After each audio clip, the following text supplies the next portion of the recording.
बिस्मिल्लाहिर्रहमानिर्रहीम। अस्सलाम वालेकुम वरहमतुल्लाहि वबरकातुहू। सिर्फ एक लौंग से रिज़्क की बरकत। हम अपने इस चैनल पर आपको ऐसे रूहानी वज़ाइफ और कुरानी अमाल बताते रहते हैं जो इंसान की जिंदगी में बरकत, सुकून और आसानी लेकर आते हैं। तो आज हम आपको एक लौंग के ऊपर वजीफा बताएंगे रिज़्क का। लेकिन आज जो अमल आपको बताया जा रहा है वो एक छोटे से लौंग के दाने से जुड़ा हुआ है, मगर इसका असर ऐसा कि आप हैरान रह जाएंगे। लौंग हम सब के घरों में मौजूद होता है, कभी खाने में, कभी चाय में। लेकिन क्या आप जानना चाहते हैं कि लौंग में अल्लाह ने एक रूहानी राज रखा है। ये दाना सिर्फ खुशबू नहीं देता, बल्कि ईमान के साथ पढ़ा जाए तो ये रिज़्क और बरकत का जरिया भी बन जाता है। कुरान मजीद में अल्लाह ताला फरमाते हैं, यकीनन हमने आपको खैर कसीर अता की, यानी सूरह कौसर का जो बरकत रिज़्क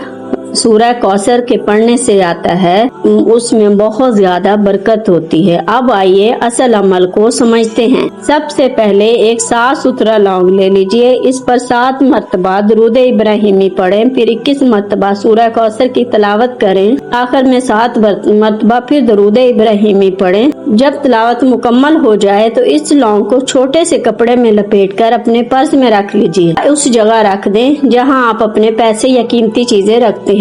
याद रहे कि ये अमल आपने पूरे यकीन और दिल से करना है, तो आप देखेंगे कि घर में बरकत खुद चल कर आएगी। जहाँ तंगी थी वहाँ आसानी होगी, जो कारोबार रुका है वो चलने लग जाएगा। अल्लाह के कलाम में बड़ी ताकत है, अल्लाह के कलाम में बहुत बड़ी ताकत है जब बंदा यकीन के साथ पढ़ता है तो नामुमकिन भी मुमकिन बन जाता है। इंशाल्लाह जब आप ये अमल ईमान और यकीन के साथ करेंगे तो देखेंगे कि आपकी तंगी खत्म हो जाएगी, रिज़्क में आसानी होगी, रुका हुआ कारोबार चलने लग जाएगा। ऐ अल्लाह, जो बंदा या बंदी ये अमल करे इसके रिज़्क में बरकत अता फरमा, कर्जों से निजात दे, दिल को सुकून और घर को खुशहाल फरमा। आमीन सुमा आमीन। और नाज़रीन, अगर आप भी ये अमल करना चाहते हैं तो आज ही नियत कर लें और नीचे कमेंट में आमीन लिखें और दुआ में शामिल हो जाएं। वीडियो पसंद आए तो इसे शेयर करें ताकि दूसरों को भी इसका फायदा पहुंचे।